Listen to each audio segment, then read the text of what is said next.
Welcome to the Battle Ready podcast, where we know that every single day is a battle. This show is about equipping you mentally, physically, and spiritually to win the daily battles. I want you to become totally free, whole, and powerful. It's time to step into your battles equipped and ready to win. I'm your host, Dr. Kaylee Judge. Let's get battle ready.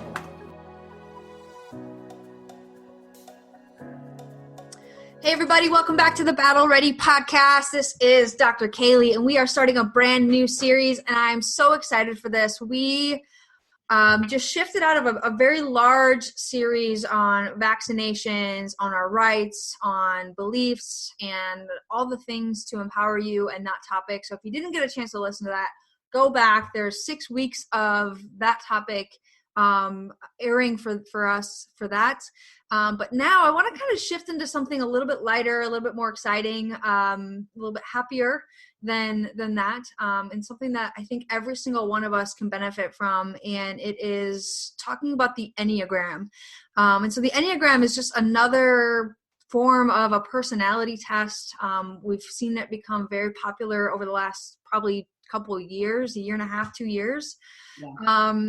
I was introduced to it about a year ago. I started reading a book called Back to You. I'm not even sure who wrote it, but that's what introduced me to Enneagram, and I ended up taking my test and figuring out my number and kind of building myself off of that.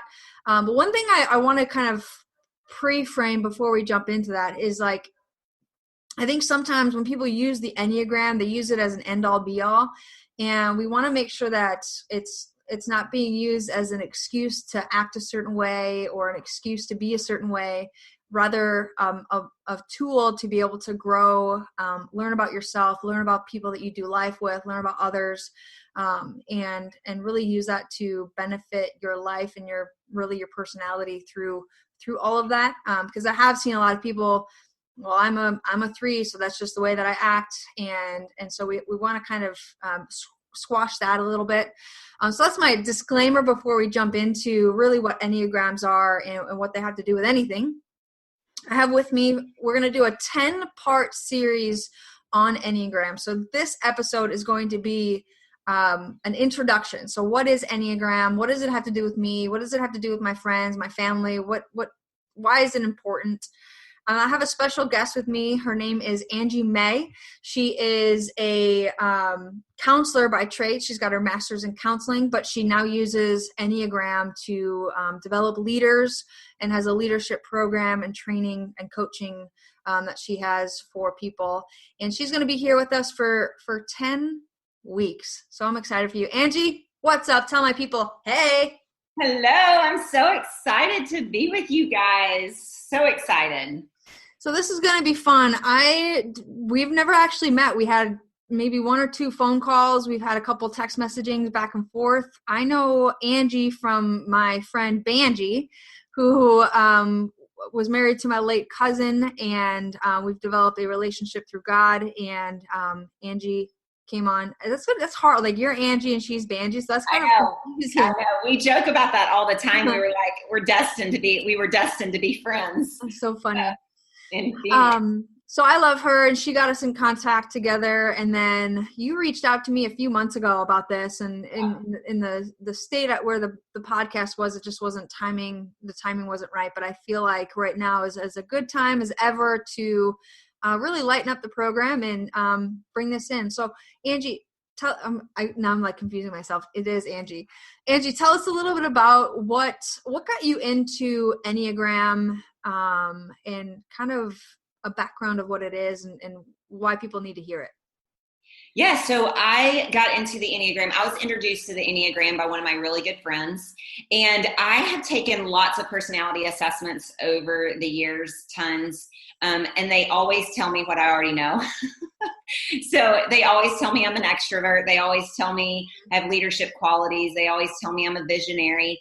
And really, I know those things, right? And so when she told me it was another personality assessment, I was like, I'm good. I had just graduated with my master's in counseling. We were still actually, my family my husband is a college basketball coach, and then we have 2 boys. And we were living in Phoenix, but he had been let go of his job.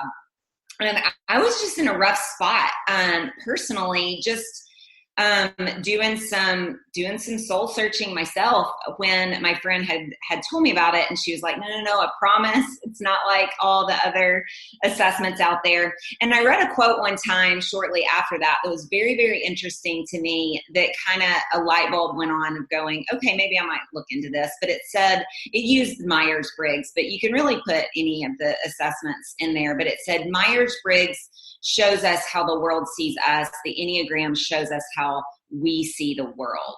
Nice. And so that was a light bulb for me, because I was really wanting to understand myself, how I was responding to the stressors that were going on in our life at the time, and just how to do life better.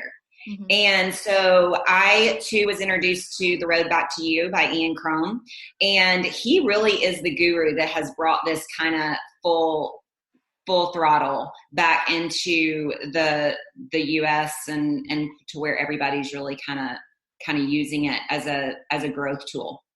And so got that book, started reading through it, and then began to do my own journey through my number, just figuring out what my number was. How does my number grow? How do I respond in stress? What are the motivators for how I was responding to the stressors in my life at that time? And it was just really fascinating to me, how accurate and on point it was. And let me preface that as a counselor, I always say that I counsel from a biblical perspective. Yeah. First and foremost, that is my foundation. And then I'm super blessed to have the tools that I have, and the Enneagram just being one of those.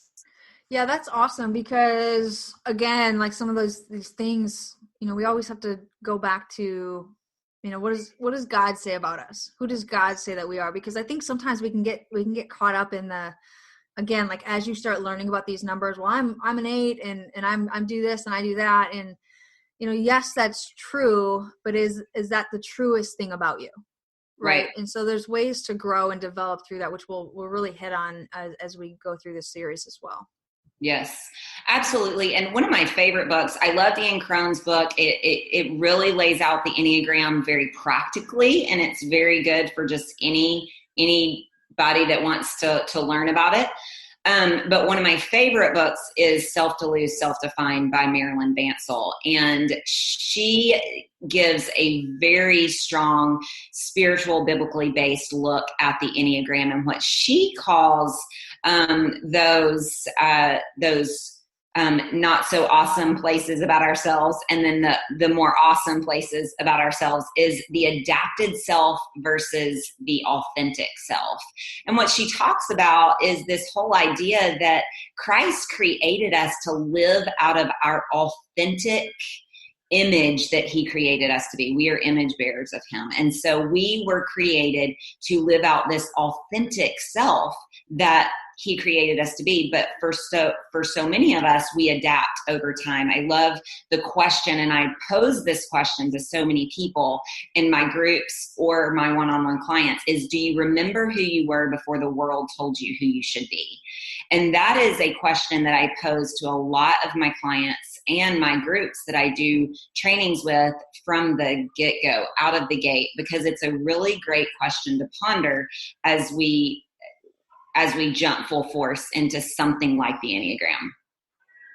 Yeah, so I love that. I can't wait to get into the adapted versus authentic, because I think that there's so many things that you think back in your childhood and who you were then, with no inhibitions, with nothing holding you back, with nothing coming against you. And just even like thinking of like simplest things of like, I'm going to go dance in a mud pile or a puddle of water and get my feet dirty and get my legs dirty. And then you grow up and it's like, you can't go to the grocery store if you step into a puddle before you get into your car. Right. And so there's so many things that hold us back in life that we don't even realize that, the world told us we weren't supposed to dance in the rain. The world told us that we weren't supposed to jump in the mud puddles. The world told us not to go, whatever. And so I love that, like, what have we adapted into versus who are we that Christ called us to authentically be? And I think that we so often lose our identity. And I think that's our problem, a main problem in our society of what the world is grasping at is, who am I supposed to be that the world says, and then we lose sight of like but who am I in Christ? And so that's really where we want to make sure that we're anchored and centered into. So that's good. Absolutely. So how do we find our numbers? And what are the numbers? What is the number system? Okay. So first off, there are assessments that you can take, right? Like, so there's assessments out there and you can plug in Enneagram and you'll have multiple assessments come up. I have a couple that I suggest, and I can give those to you here in just a little bit. One thing that before I jump into the basic overview of the numbers, is one thing I always want people to keep in mind when taking the assessment is just what you were talking about, right? We can look back on our childhood and remember dancing in the rain and playing in the mud puddle. I have a picture actually of my youngest literally at one of my nephew's baseball games, and it's pouring down rain and he is having a heyday in this gigantic mud puddle. And I had that thought of, do I just continue to let him just play, or do I pull him out and say, no, you're not supposed to do that? And needless to say, we just let him play. But I always encourage people to think about their life across the span of their life when they're answering the questions. Because for instance, for me, when I took the assessment, I was under a lot of stress. And so our tendency when we take those types of assessments is to answer the questions based on the season of life that we're in, right? And so we don't want that. We want you to look at, how would I answer this question across the span of my life? Mm-hmm. And so that's really, really important. And that's really, really good to think about as you're taking the assessment. But what is the Enneagram? Ennea, it means 9 in Greek. So it's 9 personalities, which technically there's more. People ask all the time, well, how can billions of people fit into 9 personalities? And the reason being is because, and we'll get into all this, is because we have lines, we have arrows, we have subtypes, and we have wings. And so all of those things make us so different. It makes me as a 4, as an individualist, look very different than another 4 that I'm even can be sitting next to right now. We can look so different. And so, but what are they? So there's the 1, and keep in mind, there's no numerical value to these. They strictly are, they're of equal value. And really, I love what Ian Crone says is he says the Enneagram is 9 lenses, and we have 1. We have 1 lens. We are seeing the world through 1 lens. And if we refuse to acknowledge that there's 8 other lenses, then we're at a drastic disadvantage. Which is so, like, it's sometimes I catch myself and I'm like, why aren't other people like me? Why don't they know how to do this? And it's like, oh, well, that's not how they're quote unquote wired, right? And so to realize that people function differently, and it's even like if we shift into like the 5 love languages, absolutely, like people receive and give love differently than other people. So like for me, I'm quality time. That's my love language. I love just sitting around and hanging out with people. Where like my brother is gifts, and so like he'll give me a gift and I'm like meh, but I want to go hang out with him, and he's like meh. And so I have to give him a gift every once in a while he has to spend time with me every once in a while. And that's how we are able to function a little bit. And so it's the same kind of concept here when it comes to Enneagram and our personalities, because if we just focus, if I only was like, well, everybody should just want to have quality time and forget about everybody else's love languages, then the whole world wouldn't be speaking love. And I think that's another big, I should do a 5 love languages conversation, because I think those are huge. Oh yeah. I pull in the 5 love languages a lot, and I actually parallel it a lot, especially when it comes to relationships and marriages. 5 love languages was a game changer in our marriage because my husband and I are drastically different. I'm a physical touch, words of affirmation, and he is a gifts and quality time, specifically quality time. And we were both meh in the beginning, first couple of years of our marriage, and we were like, oh my gosh, what are we doing? So you're right. It is very, very similar. And what we need to understand, and the illustration that I often give in my trainings, is we're all sitting in the same room, and I put a red lens up against, or I'm looking through a red lens, then everything in the room is going to look red. Same as if we do a green lens. The reality is that the room didn't change. Yeah. But oftentimes we think the situation or the circumstance changes based on how we perceive it, but really it's only our perception that changes it. Right. And so it's just understanding that there's other ways of perceiving a situation in any given circumstance. And there's no wrong way. Right? Like, it's not wrong of me to want to spend quality time, and it's not wrong of my brother to want to have gifts, but we just receive it differently. We also give it differently, right? And I've learned how to become a gift giver because of him, right? And in different scenarios, but that's my most prominent example. Same thing with these personalities that we're going to go through. I hear sometimes people like, oh, I take the test and it's been different every single time, and this and that, and again, like, you got to talk, like you were saying, like, not in the situation that you're in, but in like, what's like the big ballpark of your personality. Right. And that's the other piece to the puzzle. Is I tell people all the time, if you're wanting the Enneagram to be an assessment that you take, it gives you your results, and then you walk away, then it is of no value to you.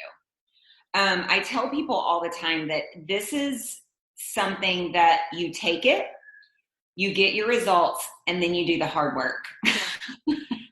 And if you're willing to dive in and do the hard work, gosh, sky is the limit on your growth, on your relationships, on how you're perceiving life, on how you're perceiving your situation, how you're perceiving what's going on in our world right now. I mean, how are you dealing with the stress that you're under right now? And what does that look like for you? And what is a growth path for you? And so really quickly, the numbers are this. So we have type 1, like we said, they're of no numerical value. We have type 1, which is the moral perfectionist. And what we understand about type 1, 2, and 3 is they're very image conscious. And so that's a big piece to the puzzle when you look at types 1, 2, and 3. The type 1 is very, very image conscious in how they are being perceived as being right or wrong. They are the moral perfectionist. So I often clarify too in the 1. Some people say, well, they can't be a 1 because they don't have a moral bone in their body. That's because you're perceiving the moral perfectionist as you see morals. They're perceiving right and wrong in the way that they perceive right and wrong, and what's right for them and what's wrong for them, or what's black and white for them. And so you have to look outside of that. Also, before we go in too much further than this, one thing that I learned through this also is, like, once you learn your number, like, that's your number.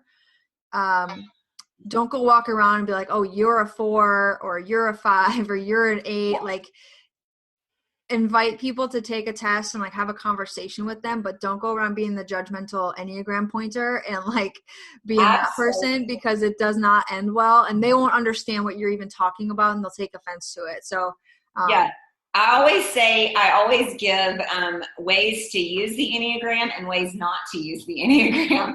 And that's one of the ways we don't want to use the Enneagram. We don't want to use it as a judgmental tool. We want to use it to grow our relationships, to have deeper, stronger relationships, to say, I don't understand necessarily where you're coming from, but I know that you're seeing this from a different perspective, and therefore I can extend grace in this situation.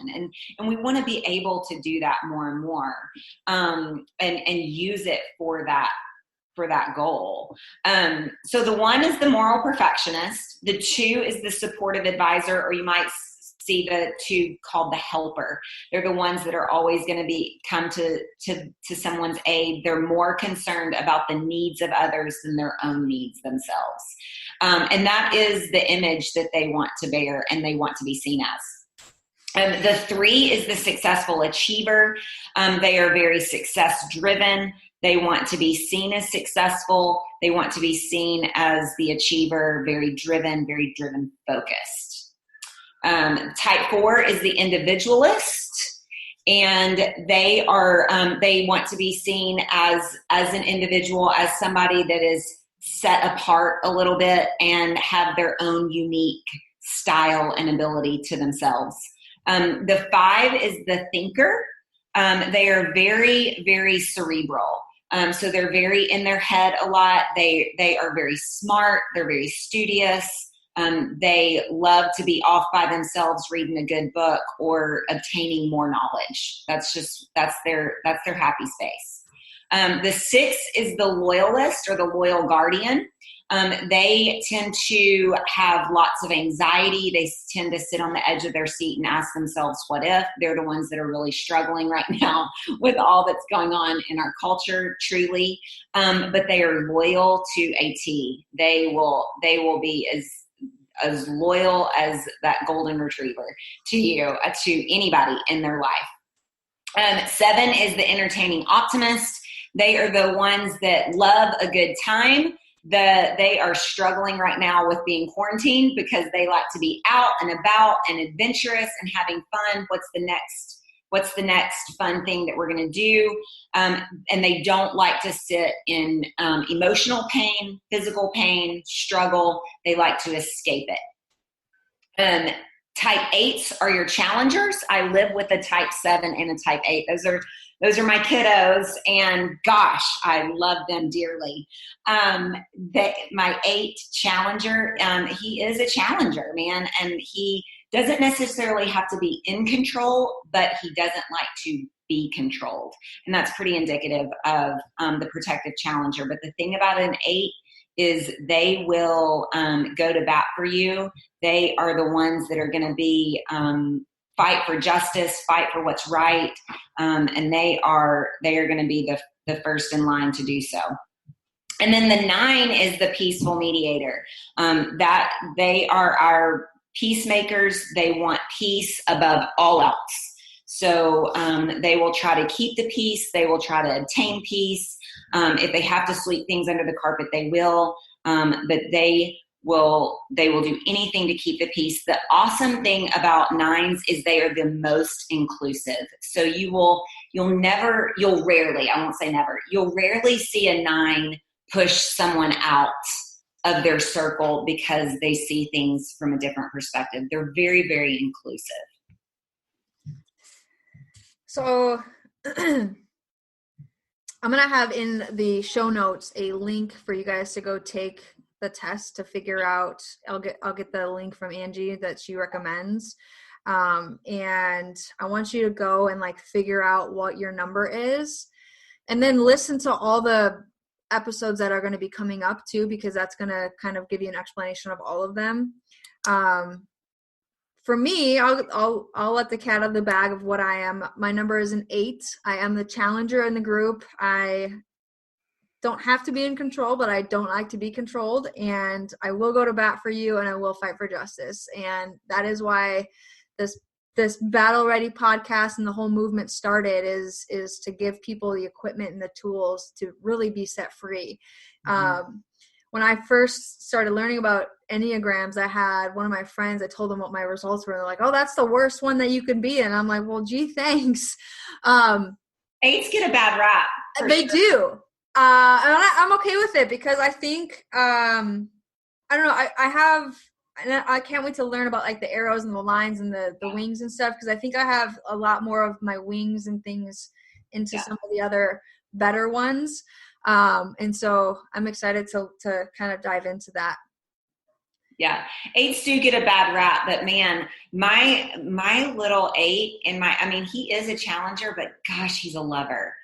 And I mean, he loves hard and strong. And so, makes me tear up just thinking about it. Like, because he is, man, but he will go to bat for you and he will fight for you, but you have to earn that space in his world, which is really cool to see, because he's really good at drawing those boundaries. For my 7, my entertaining optimist, like, he doesn't do a good job drawing boundaries. He just wants everybody to be friends. He wants to be friends with everybody. He doesn't want to think badly of anybody. And so, which he has a golden heart when it comes to that. But I feel like he may cause him some struggles down the road, which this is another area that I've really enjoyed the Enneagram, is understanding my kids, understanding that they're so different. And I tell people all the time that if you want to parent in a way that draws your kids into you, draws them into a relationship with you, then don't parent out of your own personality. Parent based on their personality. Yeah, that's good. Yeah. And also too, like, recommendations as far as like, could you use this for, I don't want to say like spousal counseling, but in order to understand, just like 5 love languages again, in order to understand how that person sees the world, how they even see you and how they see themselves. Because I think that too is like, I see myself differently than most people see themselves, and I see other people differently than other people see other people. So, and that's true for everybody. And so just learning that, does that have an impact with relationships as far as that goes? Absolutely. I use this in my marital counseling that I do with couples. I'm actually talking with a couple that started their own premarital ministry here in Oklahoma, to do some Enneagram stuff with them. And lots of premarital counselors are using the Enneagram now as a premarital tool, because it gives us so much insight into how our future spouse or our spouse deals with stress and struggle. One of the things I deal a lot with behavior, obviously being a counselor, right? And so we deal a lot with behavior. And the one thing that I teach on often is when we're parenting and we're parenting small kids, the goal is behavior modification, right? We want to modify their behavior based on discipline, based on spat in their hand if they touch something they're not supposed to. We want to modify their behavior. But the reality is, the older we get, we can't do that. We can't modify behavior. We have to go deeper than that. And so one thing that I always tell people is, when we understand that someone's behavior has more to do with their own internal struggle than it does with us, then we learn grace, right? And so that's a motto that I carry with me, especially into marital counseling, is understanding that I can extend grace, because right now my spouse is struggling. They're having an internal struggle right now, and their outward behavior is just a representation of that internal struggle. Now let's see what's going on with that internal struggle. And our core personality says a lot about that. Mm-hmm. If you found out that your spouse or your friends or people that you do life with are certain numbers, is it appropriate to try and change them? No, I don't think it's ever or bring someone closer to how you think or how you are, or, you know what I'm trying to say? I'm kind of like being a little bit of a devil's advocate here. I think that is what we've done so much, and what Marilyn Bansel's book talks about is adapting so much. And there's some personalities that can lure those people into adapting more than others, right? Like we see the more moldable personalities within the Enneagram. We can talk about that. And then some of the more dominant personalities that are gonna pull those people in to do that. But I truly feel like we are not supposed to adapt outside of of who Christ created us to be. And so I wholeheartedly 100% accept my husband for who he is. He wholeheartedly accepts who I am. And I don't want him to be different than who he is. I want him to continue to grow just like he wants me to continue to grow. And that path looks different for each of us. As far as our personalities go, but the path as far as seeking God in that and seeking Christ in that is obviously the same for everyone. So a couple of things that I've also come across in other conversations is people mention the fact that, maybe not the fact, but people mention that like doing personality tests or things like Enneagram is not a biblical thing that we need to do. I don't really know what the question is here, but can you kind of like elaborate on that and kind of give us? I actually had a Christian counseling center really question me on this. And with my personality, I'm a pleaser. And I can be I'm a 4. I'll let the cat out of the bag. I'm a 4. So I start to question myself and question what I feel like the Lord has put on my heart and the direction he's given me easily. By strong personalities. And so I've been questioned with this. And here's the thing that I would say is, as counselors, we are given tools in school. We're given CBT, cognitive behavioral therapy. We're given EMDR and all of these different therapies and tools that we can use. But the hope is, as a Christian counselor, that always our foundation is Scripture. And that's the way that I describe the Enneagram is this is a tool that I've been gifted. It by no means replaces biblical counsel or biblical truth in someone's life. And so I love the scripture, the passage that says, do not be conformed to the world, but be transformed by the renewing of your mind. Then you will know, right, the perfect will of the Father. And so I believe that we change the way we think, obviously based on who Christ says we are. But Christ says that we are image bearers of him. We are his image bearers. And the cool thing about this is when you look at the holistic Enneagram, when you look at all of the authentic pieces of the Enneagram, as Marilyn Bansell would put it, you really do see every piece of who Christ is. You see the moral perfectionist, the helper, the achiever, the individualist, the thinker, the loyalist, the entertaining optimist. God had fun. He had great fun with his disciples. He's not a stick in the mud. The challenger, the protective challenger, and then the peacemaker. You see who Christ is in all of those things. Therefore, we can see a little bit more of who we are in him. So it's almost like, so if you're saying that basically Christ had a representation of all 9 of these. Oh, absolutely. So it's almost like we've taken bits and pieces of him and kind of ran with it. Yeah, I mean, we are, if we truly are an image bearer of Christ, which we are, that as believers, we believe that, we see ourselves, the authentic self that he created us to be. We see all of those things of who we are in him. One of the a quote that I read, and I've read so many books when it comes to the Enneagram, but it said, when you seek to understand yourself, you cannot seek to understand your creator. That's good. So because we are his creation, when we seek to understand ourselves on a deeper level, we cannot help but have an encounter with our creator. So is there a sense of like, okay, now I learned that I'm an 8, but is there ways now as I'm guessing that as we kind of go through this next few weeks, 2 months, 2.5 months,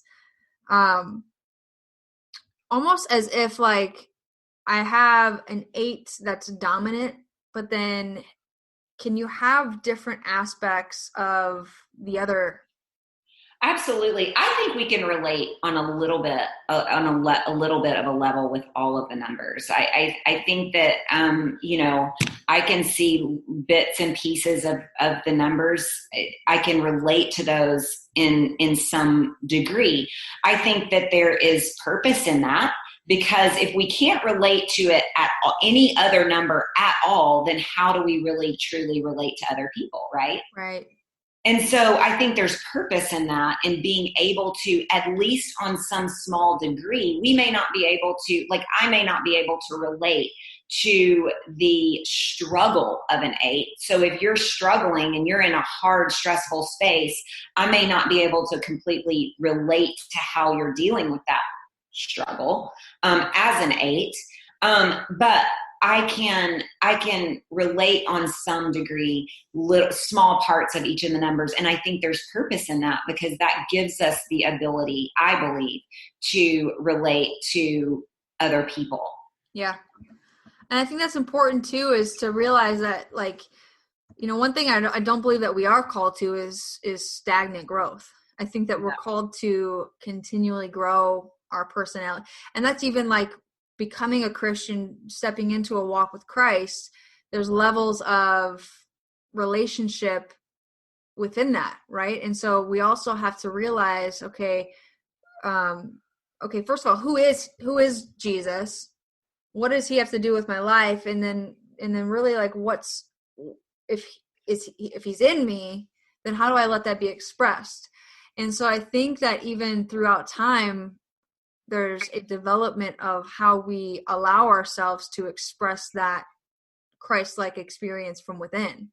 And we get caught up again by what the world says. And I think that the biggest thing is that it's because, like, we've got Jesus kind of whispering in our ears of who he said we were in him. And he keeps on reminding us every day. But then we have the world screaming at us with billboards and with Instagram and with Facebook and with all the things that are coming at us all the time, and news articles and this and that. And it's like he's just like softly talking to us over here, and not because he's weak and he's weary. It's because, like, he's like, I don't need to be loud, right? I'm that still small voice inside of you, and I actually am bigger than all the things that are flashing over here. You just need to tune into me. Right. And so I think that once we get to this point where we can allow ourselves to grow in him, mm-hmm. that's going to allow us to, first of all, respect all 9 of these personalities. Totally. Understand that, yes, okay, maybe I am somehow I've adapted into an 8 for my core. But is there room for growth to change some things and add different things? I don't believe that we're stuck in our growth. I believe that we're called to something bigger and higher and stronger. And I think that is to incorporate all 9 of these in one person. Yeah. Is that achievable on earth? I don't know. I don't know. I think that's where scripture says that we are continually working out our salvation with fear and trembling. Does that mean that we're continually earning our salvation? Absolutely not. It means that we, on this side of heaven, we are always going to be a work in progress. We're never going to achieve, or which is hard for the 3, by the way, to obtain that mentality. But which brings me to the point a little bit about what you were saying about hearing from God, is understanding that our experience with the Holy Spirit and our experience with God is all different too. I think for so long in the church, we put this experience with God in a box, and you can only experience him this way. And I think this is scary to some people, maybe in the church, or in super spiritual Pharisaic worlds. This is scary because it goes outside of the box of experiencing God in just one way. And we have to believe that we serve a God that's so much bigger than that. Mm-hmm. Of course. And we have to be able to see that. Again, I just feel like there's this growth that God wants us to have, right? And I think that the more that we can experience all 9 of these personalities, the closer we're going to be to him and the deeper our relationship is going to be. And the deeper our relationships are here on this earth. Remember, Christ said that in the beginning, the one of the first things he said when he created Adam was, I don't desire for you to do life alone. Like I desire for you to be in community with people. And so if we're going to do that, how are we going to do that in the most awesome way that he created us to do that? And that is to grow and understand ourselves and understand the people we do life with on a deeper level. Yeah, we're not called to be in isolation. No. Right? We're not a community that is in isolation. If you're listening to this, we're recording this on April 9th, and so we are in the midst of the crackdown, and we're in isolation right now. And like you said, like a lot of people right now throughout these different personalities, they're all dealing with it differently. And seeing things from a different perspective. For me, like, I'm like, okay, what is this actually about? Like, what's the challenger in me is like, okay, why are we doing this? And somebody else is like, oh my gosh, my life is ending and this is going to be the end of me. And so we're just experiencing things very differently. It's the same scenario. It's almost like if it's a sunny day out and like I'm going outside because I want to get a tan, and somebody else is like, I can't go outside because I'm afraid that I'm going to get cancer. And so there's just 2 different perspectives on that. And it doesn't mean one's right or one's wrong. It's just what we're seeing, how we're seeing the world. And so when it comes to all of these put together, we are separate individuals. So we are going to see things differently. I wear glasses so that I can see clearer. And if I don't have them on, then things are blurry and I don't see things right. I can't read the signs. I can't see the bird, that kind of bird that's flying over my head. But as soon as I put my glasses on, I'm able to see clearer and able to experience the world totally differently. Imagine if you were able to understand who you are, first of all. Like, I really believe like step 1 is like, let's figure out who you are at your core. And then step 2 is, okay, who are the people in your closest circle? What do they stand for? And what's their scenarios? And then step 3 would be, okay, what about the rest of the world? Can you identify 1 or 2 or 3 or 10 and there's not even 10, a 9 and 8, whatever it is, like peg them for who they are without, and this isn't, again, like this isn't about putting a label on somebody, right? I'm not a fan of labels. I'm not a fan of like diagnoses and all of that stuff, because I feel like that just shouts limitations. Yeah. And if we can we want to move away from labeling and all of that. However, it's important to recognize certain things. Would you agree with that? Yes. So yes. And even more so than once we move past understanding ourselves, understanding the closest people that we do life with, and then we go into the world, right? And we're meeting new people and we start a new job and we're meeting new coworkers and things like that. It's not even about the ability, because sometimes we can find pride in that. It's not even about the ability to type them, but it's about our personal humility and ability to just have just a simple understanding that they may see things differently than me, and I'm okay with that. Instead of being like, what's wrong with them? Right. Or even what's wrong with me? Like removing the shame game. Yes. Oh, absolutely. I tell people all the time when I'm counseling on emotions, how did you feel? And people say, well, I shouldn't have felt like that. That's a bad emotion. It's kind of, and I go, well, emotion is not good or bad, right? It's not good or bad. It's what you do with it. Right. Right. So all of our personalities, neither good nor bad. It is just what it is. It's what do we do with it? What do I do with it? And so as I go about life, doing life with the rest of the world, it's not so much even my ability to type this person or this person, but just my ability to understand that they are different and may see things differently than me, and understanding that there is a lot of growth in just being able to do that. And I think that's the word that we need to really anchor into right now is growth, because as we go through this, I urge you, I'm going to have, she already sent me the link to the test. I'm going to put the link in the show notes. All you have to do is go down and click in there. I'll make sure that it's in comments and all over the place on social media and things like that. Write down your results, print it out, understand it, and then listen to these next 9 episodes, because we're literally going through Enneagram 1 and all the connections and all the things. I mean, we're spending 30 to 60 minutes on each and every Enneagram. And I think that's 10 hours of lessons. I mean, that's a program, right? Yeah, it is.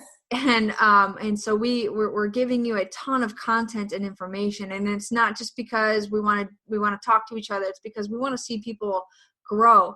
You know, you talked about the Romans 12:2 verse, renewing your mind, and that's the number one thing with Battle Ready is renewing our mind. That's one of the tools that we use for this. And I think that especially in this time, we can have a growth mindset or we can have a fixed mindset. And right now we want to shift people from this doom and gloom fixed mindset to a growth.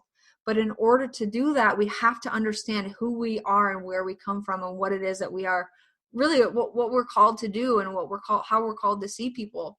I think it's going to help us to understand how people are responding to our current circumstances as well right now. By the end of it, hopefully we'll be out of this, but we'll still be able to go back and reflect. And then even when everything gets opened back up, and like, how are people responding? Because people are going to respond differently when it comes to that point as well. And so just being able to have an educated mindset towards what's happening, I think that this is going to set you guys up for really to be set free in a lot of different things. So I'm excited. Anything else you want to wrap up with the intro? Anything people need to know as far as how to the beginning phases of Enneagram? Did we miss anything? I don't think we missed anything. Gosh, there's so much. And obviously we'll break it down. But the one thing I do want you to understand about the link that I sent, or that Kaylee is going to send in the comments, is this. It is going to give you, the reason I love this one is, one, it's free. Everybody loves free. And 2, it's going to give you your top 3 numbers. It's not just going to give you, this is the number that you are. And I have a lot of people that will email me, text me, and say, oh, I'm a 4, 2, and a 7. And I'm like, no, you're not a 4, 2, and 7. Those are the top 3 that they gave you based on how it's an electronic system. So you have to keep that in mind, based on how you answer the questions. And now it's really important for you to go through the information that they give you on those 3 numbers and really decipher which one that you resonate with most. So that's really important. Yeah, and you're going to find out too, she's going to talk about wings and arrows and squiggly lines and all the things that are going on, circles and all the stuff. I don't even know all that, so I'm actually really excited to be educated on this as well. I know the very bare minimum. I follow a few people on Instagram and learned a lot through that, but I have not studied this big time, which is why I'm excited to have you on here as an expert in this field. So I think it's going to be good. Yeah, super fun. Thank you. So we'll be back next week. We're going to start with number 1. And again, please go take that test in the meantime, get your results, have your top 3. And then as we're going through these things, let's figure out where you kind of slide into the best and what's going on. So next week's going to be number 1, the moral perfectionist. How being perceived as right or wrong. So I'm excited to hear what that's all about. Anything else before we sign off? I think we're good. Can't awesome, wait. Guys. We're praying for you. We love you. We can't wait to see you come through on the other side of learning about all of this stuff and just really be set free. Go out today, renew your mind, refine your body, and refresh your spirit. And let's be battle ready. See you next week.